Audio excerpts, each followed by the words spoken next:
جو وہ ان واہموں میں جکڑا جاتا ہے۔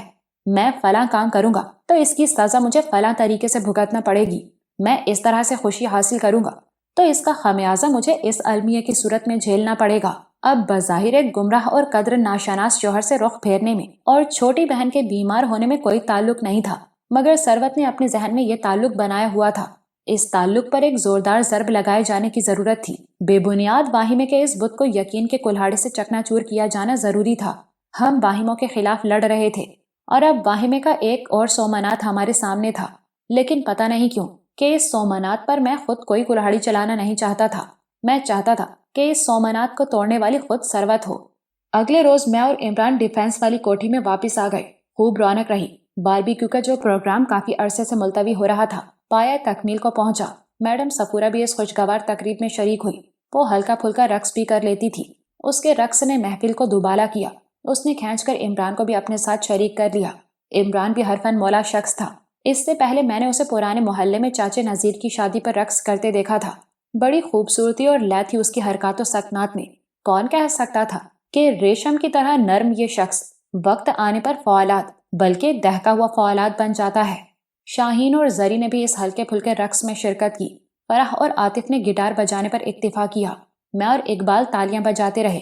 زندگی میں سنگینی اور رنگینی ساتھ ساتھ چلتی ہے، اس بات کا علم صرف مجھے اور عمران کو تھا کہ جہاں یہ محفل برپا ہے وہیں زمین میں سراج کے خطرناک غنڈے کی تلاش بھی دبی ہوئی ہے۔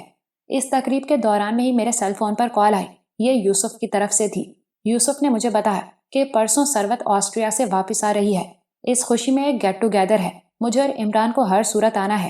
وقت رات 9 بجے کا تھا۔ میری دھڑکنیں تیز ہوتی جا رہی تھیں۔ میری اور ثروت کی کہانی ایک نئے موڑ پر آ رہی تھی۔ اگلے 2 روز میں کوئی خاص واقعہ رونما نہیں ہوا، سوائے اس کے کہ ایک بار آنٹی جمیلہ کے فون پر ایک گمنام نمبر سے کال آئی۔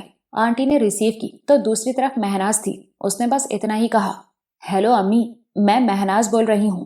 اس کے بعد کسی وجہ سے لائن کٹ گئی۔ آنٹی جمیلہ دیوانہ وار ہیلو ہیلو کہتی رہیں۔ ہم نے اس موبائل نمبر کا پتہ کرایا جس سے کال آئی تھی۔ حسب اندیشہ وہ نمبر گمنام ہی نکلا۔